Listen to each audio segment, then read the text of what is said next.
할렐루야. 금요 예배에 참여하는 저와 여러분에게 하나님의 넘치는 은혜가 있기를 축복합니다.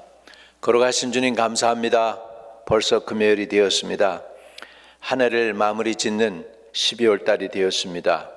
하나님의 영이 우리와 함께하여 주시고 각 심령 속에 성령의 열매가 맺힐 수 있도록 은혜를 베풀어 주세요. 이 종은 십자가 뒤에 감춰주시고 성령으로만 말씀하시옵소서. 예수님의 이름으로 기도합니다. 할렐루야. 지난주에는 여러분과 함께 성령의 은사 9가지에 대해서 나눴습니다. 고린도전서 12장에 있는 성령의 은사 9가지 깊이 들어가지 아니하고 그냥 이렇게 흩듯이 그렇게 해서 잠깐 나눴죠. 오늘은 저 성령의 열매에 관해서 말씀을 나누게 되겠습니다. 여러분, 성령의 은사와 또 성령의 열매와 또 성령의 직임이 있습니다. 직임, 성령을 통해서 우리가 사역을 해야 되는데 그 사역할 수 있도록 하는 것에 대해서 우리가 나눴죠. 오늘은 성령의 열매에 관해서 나누도록 하겠습니다. 갈라디아서 5장 22절에서 23절에 있는 말씀을 통해서 함께 은혜 나누겠습니다.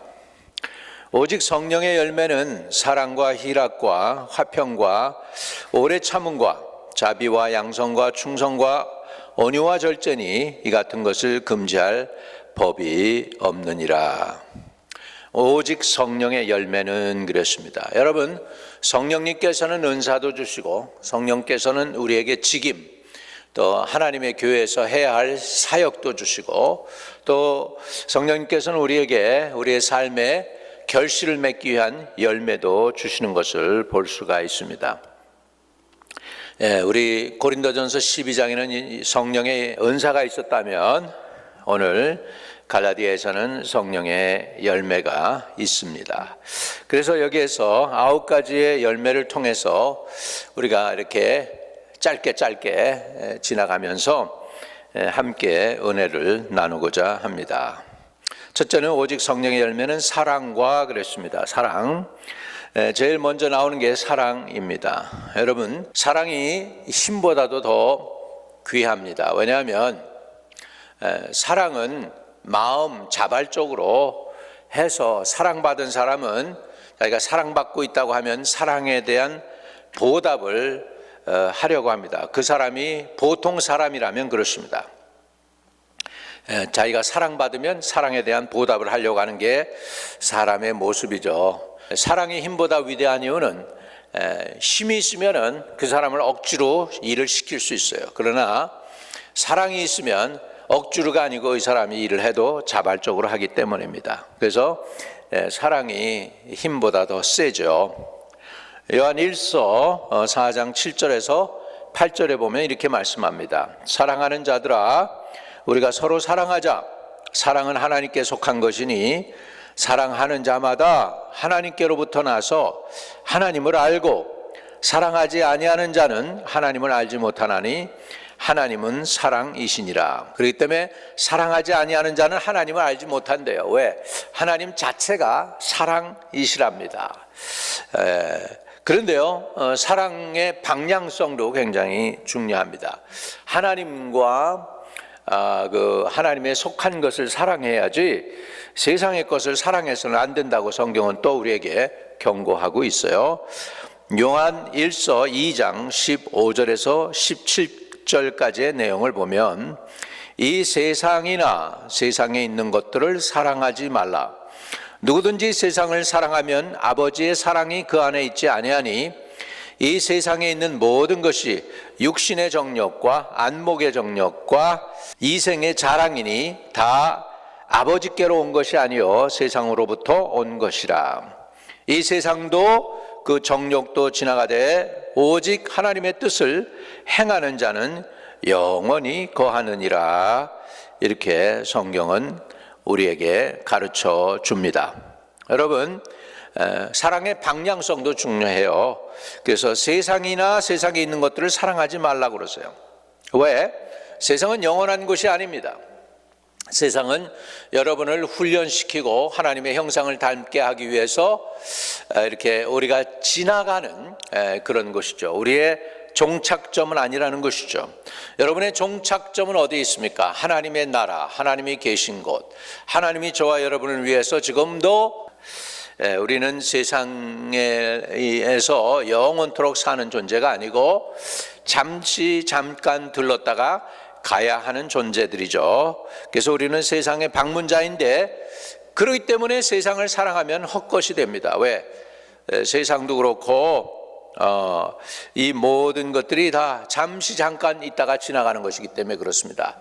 그러나 저와 여러분은 영원한 존재이기 때문에 하나님의 형상을 닮아서 영원한 나라, 하나님이 예비해 놓으신 곳으로 가야지 된다는 사실을 말씀을 드리고 있습니다.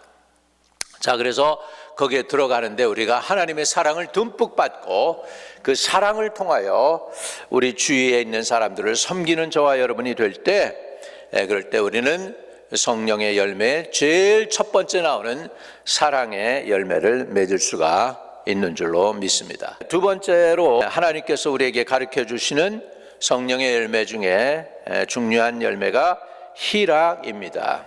영어로는 이 희락이 joy죠.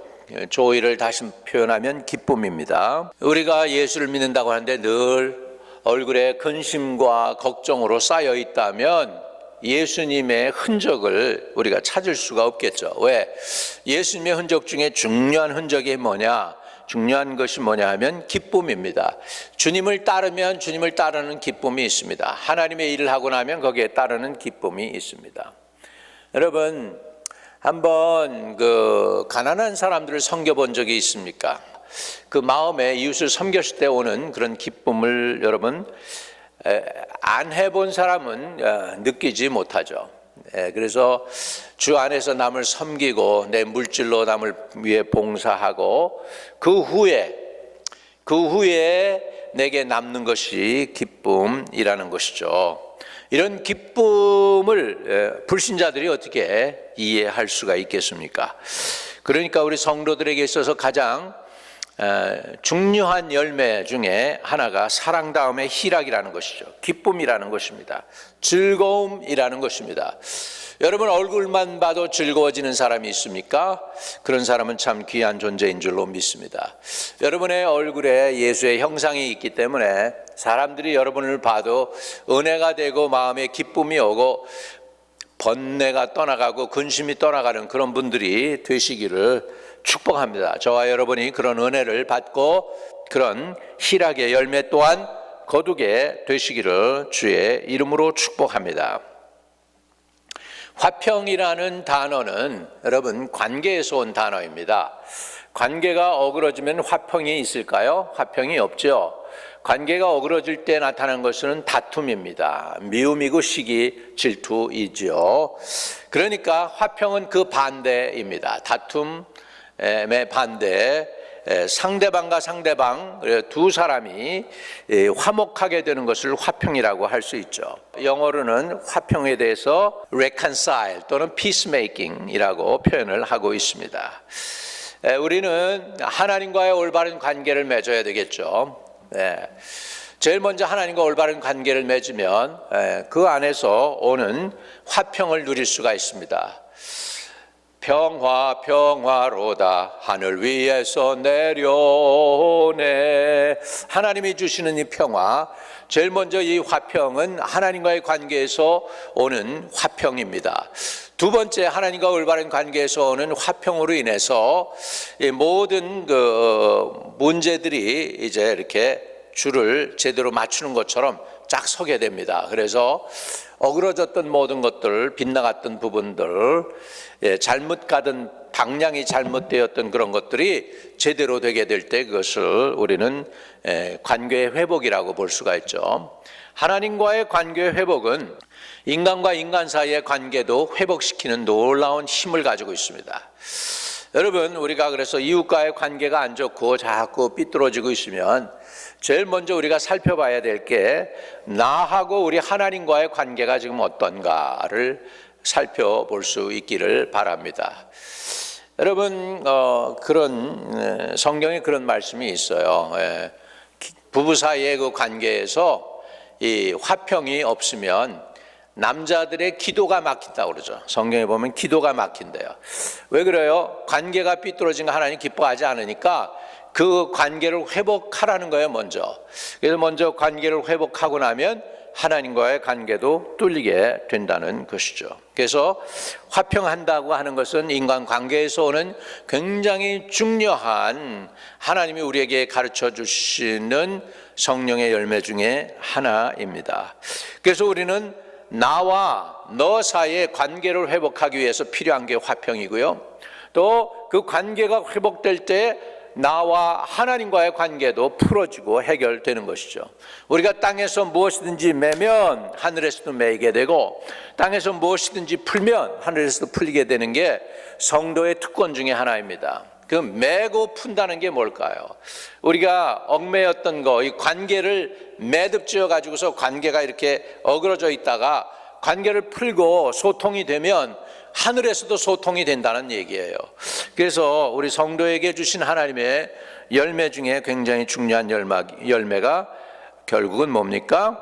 화평하는 것입니다. 피스메이킹 하는 것입니다. reconcile 하는 것입니다. 남과 화목하기 위해서 우리는 최선을 다해야 될 줄로 믿습니다. 이거 굉장히 중요해요. 예. 화평을 위해서 우리가 어떻게 해야 될까요?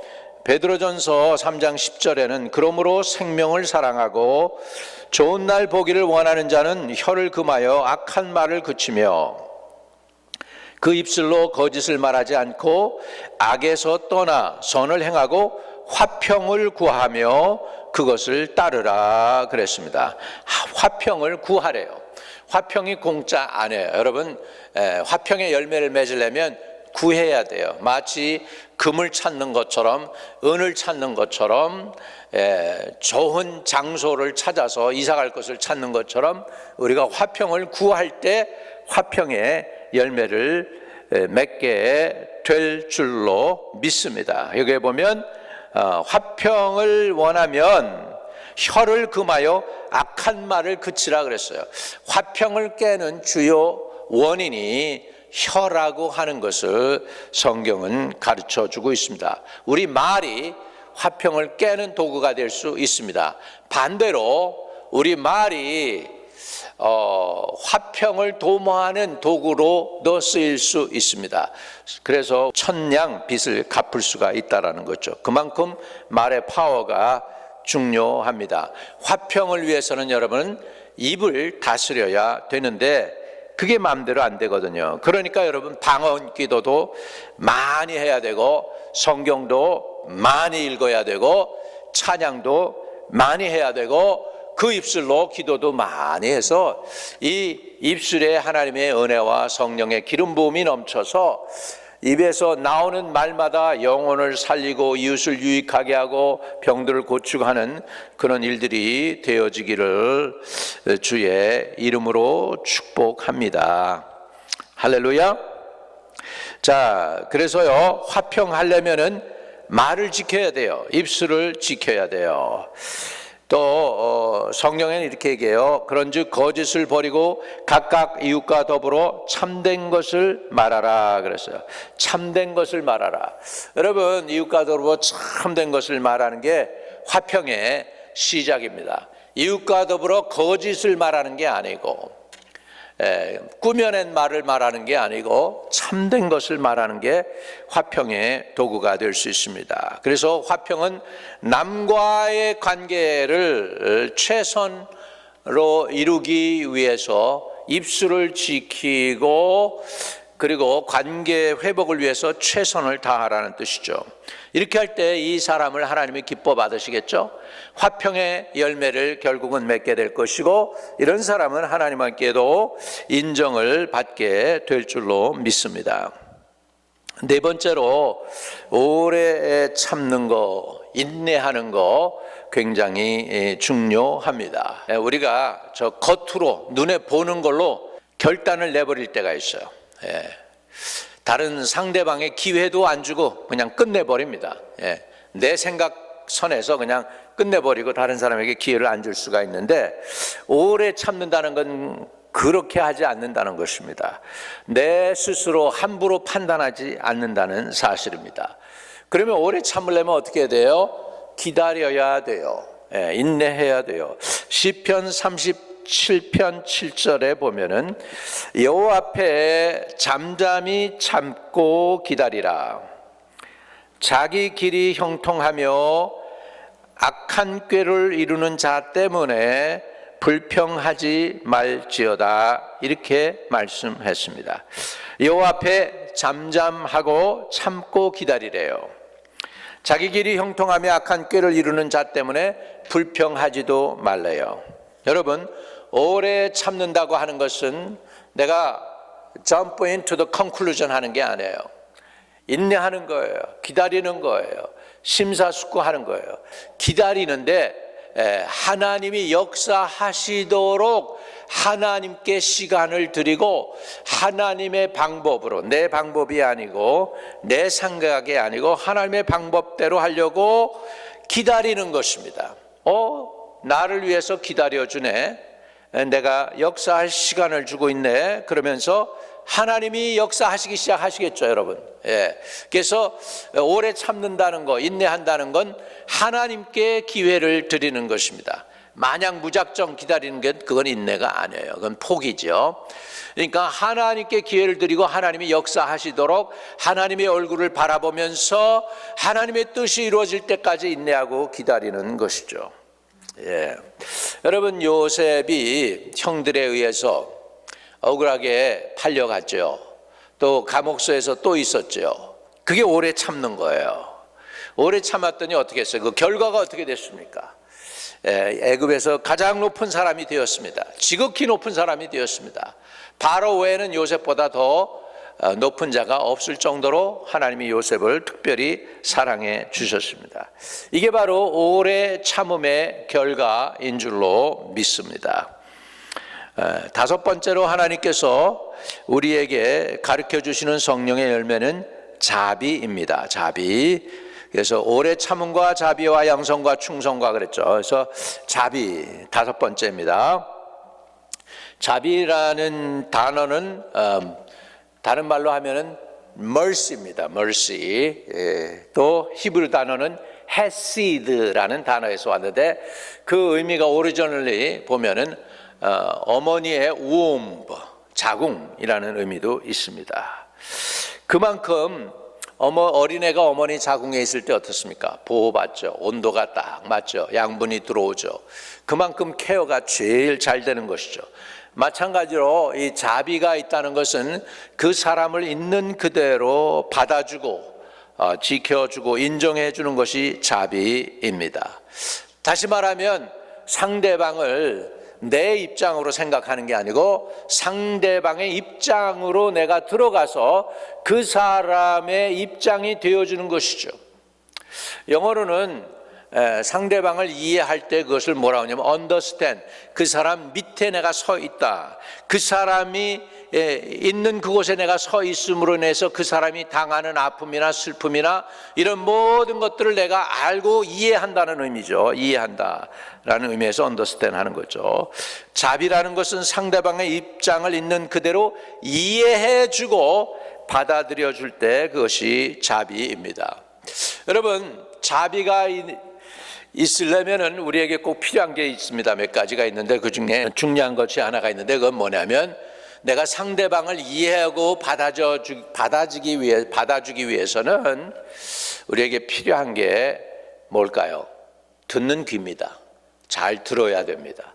잘 들을 때 상대방의 마음이 내게 다가옵니다. 그리고 상대방의 하려고 하는 이야기가 이해가 된다는 사실입니다. 그러니까 우리가 자비의 열매를 우리가 배우고 또 결실하기 위해서 중요한 것은 잘 들어주는 귀, 들을 수 있는 귀입니다. 우리가 하나님의 음성을 잘 들으면 하나님의 마음이 우리에게 와닿죠. 자비로운 마음은 상대방을 이해하는 마음이고 상대방을 있는 그대로 받아주는 마음이고 상대방을 향해서 긍휼히 여기는 마음이 되겠습니다. 그렇게 하게 될 때 이런 사람들은 자비의 열매를 맺는데 하나님은 어떤 하나님이십니까? 사랑이 한없이 크시면서 또한 뭐도 있으세요? 자비도 풍성하신 하나님이십니다. 자비. 우리 하나님의 성품 중에 하나가 자비입니다. 불쌍한 사람을 불쌍히 여길 줄 아는 마음, 긍휼히 여길 줄 아는 마음이 자비로운 마음인데, 그런 열매를 저와 여러분이 거둘 수 있게 되기를 주의 이름으로 축복합니다. 또 양선이라는 단어가 있습니다. 양선, goodness, 영어로는 goodness. 그 얘기는 goodness, 선한 모습이 있다는 거죠. 그래서 이런 사람은 조용히, 그것도 드러내지 않고 은은하게 여러분 선을 베푸는 것을 말합니다. 여러분, 돈은 있다가도 없고요, 없다가도 있는 것이 돈입니다. 혹시 여러분에게 하나님이 엑스트라로 경제적으로 이렇게 여유 있게 돈을 허락하셨다면 그것을 여러분 어떻게 하겠어요? 선을 위해서 쓰는 것도 굉장히 중요합니다. 왜냐하면 돈은 있다가도 진짜로 없습니다. 없다가도 있는 게 돈입니다. 그렇기 때문에 있을 때 하나님이 보셔요. 어떻게 잘 쓰나 살펴보실 것입니다. 그럴 때 저와 여러분이 돈을 가지고 선을 베푼다고 하면 하나님이 기뻐 받아 주실 줄로 믿습니다. 가난한 자들을 섬기는 것은 하나님께 꾸이는 거라고 그랬어요. 하나님이 반드시 그 사람을 기억하시고 축복하신대요. 여러분, 그러니까 이렇게 양선 우리에게 꼭 필요합니다. 우리 성도들에게 꼭 필요하고, 교회도 이런 일을 위해서 하나님이 부르셨으니까 그렇게 섬겨야 될 줄로 믿습니다. 22절 제일 마지막에 나오는 단어, 성령의 열매 중에 하나가 충성입니다. 충성입니다. 충성은 좋을 때만 섬기는 게 아니고 어려울 때에도 있어야 될 자리에 있어서 섬기는 것을 말합니다. 여러분, 초대교회 예루살렘 교회에 핍박이 심해졌습니다. 핍박이 심해지니까 사람들이 떠나게 됩니다. 그랬는데 예루살렘 교회에 사람들이 다 떠나도 특별하게 그 교회를 끝까지 지키던 사람들이 있습니다. 그게 바로 사도들이었습니다. 사도들. 예수님의 12 제자 중에서 남은 사람들, 교회에 남은 사람들, 그 사도들이 예루살렘 교회를 지키고 있고, 나머지 제자들은 흩어져서 어디로 갑니까? 안디옥으로도 대부분 많이 갔습니다. 안디옥. 그 안디옥에 가서 거기에서 사역하면서 섬겼던 사람 중에 이제 유명한 사람이 바나바와 바울이 되겠습니다. 그러니까 이렇게 예루살렘 교회에 핍박이 있을 때, 사람들이 흩어질 때에도 끝까지 자기 자리를 지키고 떠나지 않은 사람들이 있는데, 그 사람들이 사도들입니다. 왜 사도들이 그렇게 떠나지 않고 그 자리를 지켰을까요? 그게 바로 하나님을 향한 충성입니다. 충성. 이 충성은 변함이 없이 섬기는 것을 말합니다. 좋을 때나 어려울 때나 안 좋을 때나 잘 될 때나 또는 힘들 때나 한결같습니다. 있어야 될 곳에 있는 것이 충성입니다. 저와 여러분에게도 하나님을 향한 이 충성, 변함없는 섬김, 이 환경에 업앤다운하지 아니하고, 상황에 업앤다운하지 아니하고, 사람에 업앤다운하고 설왕설래하지 아니하고, 있어야 될 그 자리에서 섬기는 그것을 우리는 충성이라고 합니다. 충성된 사람들이 저와 여러분에게 있게 되시기를 바랍니다. 충성된 사람들이 저와 여러분에게 있어서 하나님이 허락해 주시기를 바랍니다. 충성된 사람들을 하나님이 주시기를 주의 이름으로 축복합니다. 또 8번째로 있습니다. 온유와, 이제 23절에 제일 먼저 나오는 게 이제 온유, 그 다음에 절제, 두 가지가 있죠. 온유하다라는 것을 사람들이 좀 착각할 수 있습니다. 온유한 거는 그냥 겸손하고 이렇게 고개 숙이고 부드러운 것을 의미합니다. 근데 온유의 그 단어에서 저 한 가지 빠진 그것이 있는데, 그건 뭐냐면 능력이 없기 때문이라고 하는 것이죠. 단어가 능력이 없어서라는 것이 있어서, 온유한 사람은 능력이 없고 힘이 없기 때문에 온유해진다라고 표현을 합니다. 세상 단어는 그래요.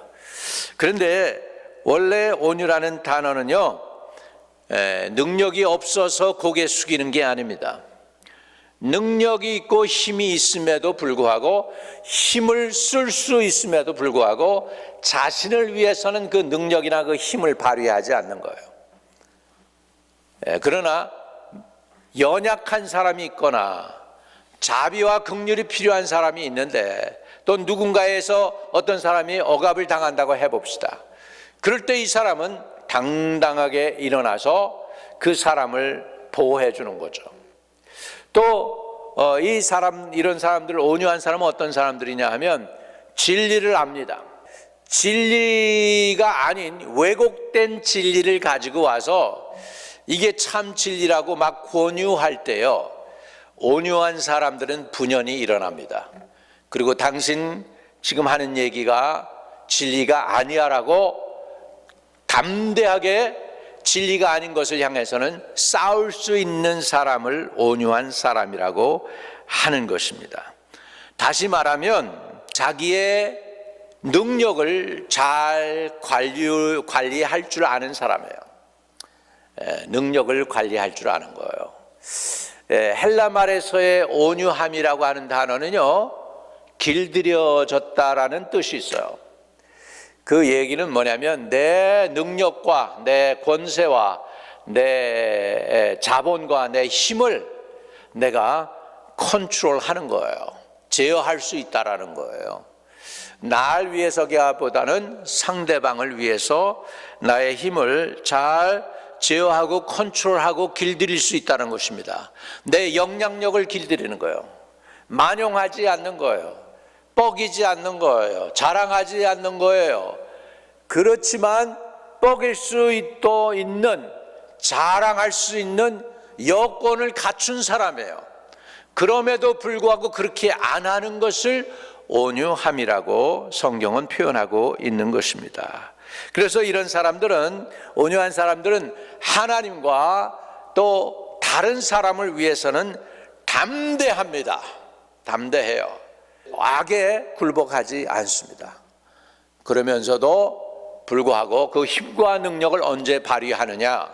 내가 아닌 하나님을 위해서, 내가 아닌 연약한 이웃들을 위해서 그 능력을 발휘하고 실력을 발휘할 때 이런 사람들을 온유한 사람이라고 합니다. 다시 말하면 자기의 권세, 자기의 능력을 다스리고 제어할 줄 아는, 길들일 줄 아는, 길들여진 사람이라는 것이죠.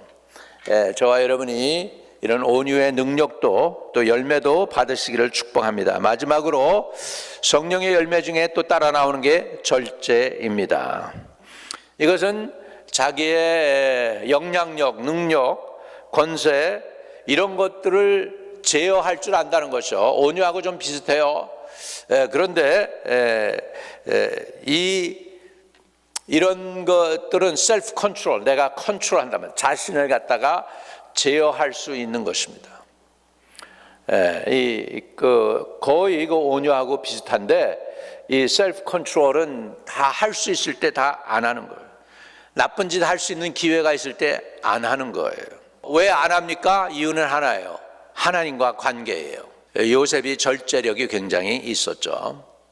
보디발의 아내가 그렇게 괴롭혔죠.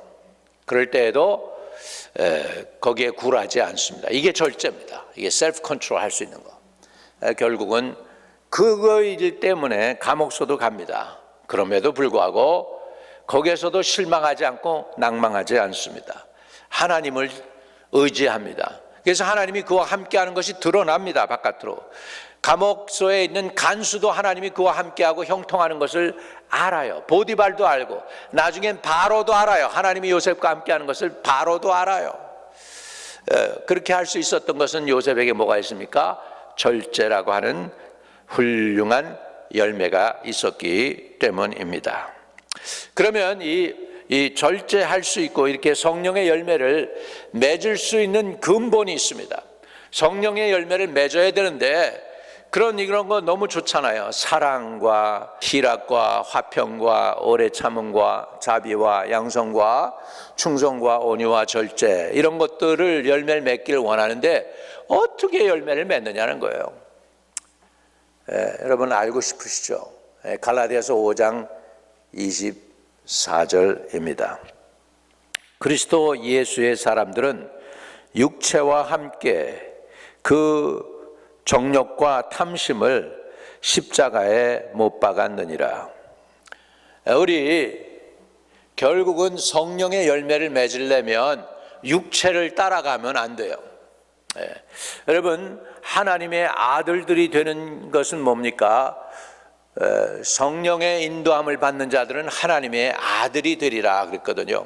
그러니까 성령의 인도함을 받아야만 성령의 열매도 거두고 하나님의 아들도 되는 것이죠.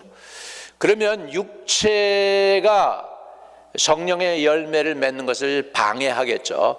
그렇기 때문에 성경은 우리가 성령의 열매를 맺기 위해서 결론을 이렇게 내리는 거예요. 갈라디아 사도 바울이 그리스도 예수의 사람들은 육체와 함께 정욕과 탐심을 십자가에 못 박았느니라. 세 가지를 십자가에 못 박아야 됩니다. 첫째 육체, 두 번째 정욕, 세 번째 탐심을 십자가에 못 박으면 여러분의 삶에 있어서 성령의 열매들이 맺게 될 줄로 믿습니다. 성령의 열매 9가지 다시 한번 정리하면서 말씀을 마치겠습니다. 제일 먼저 사랑입니다. 두 번째 희락입니다. 세 번째 화평입니다. 네 번째 오래 참음입니다. 다섯 번째 자비입니다. 여섯 번째 양성입니다. 일곱 번째 충성입니다. 여덟 번째 온유입니다. 아홉 번째가 절제입니다. 여러분 이런 열매가 맺게 되면 세상에 여러분들을 금지할 법이 없어요. 그냥 법 없어서 산다고 그러는데 진짜 그런 사람들이 법 없이 사는 사람들입니다. 오늘 하나님이 여러분과 함께 동행하시기를 주의 이름으로 축복합니다. 하나님 오늘 성령의 열매 9가지에 대해서 나누었습니다. 우리 성도들에게 이런 열매가 맺힐 수 있도록 주님께서 함께해 주세요. 또 예수 그리스도의 사람으로서 육체와 함께 그 정욕과 탐심을 십자가에 못 박는 저희들 되게 해 주시옵소서. 예수 그리스도 이름으로 기도하옵나이다. 아멘. 하늘에 계신 우리 아버지여, 이름이 거룩히 여김을 받으시오며 나라의 임하옵시며 뜻이 하늘에서 이룬 것 같이 땅에서도 이루어지이다. 오늘날 우리에게 일용할 양식을 주옵시고 우리가 우리에게 죄 지은 자를 사하여 준 것 같이 우리의 죄를 사하여 주옵시고 우리를 시험에 들게 하지 마옵시고 다만 악에서 구하옵소서. 대개 나라와 권세와 영광이 아버지께 영원히 싸움나이다. 아멘. 오늘도 주 안에서 승리하시고 성령의 열매 많이 맺기를 축복합니다.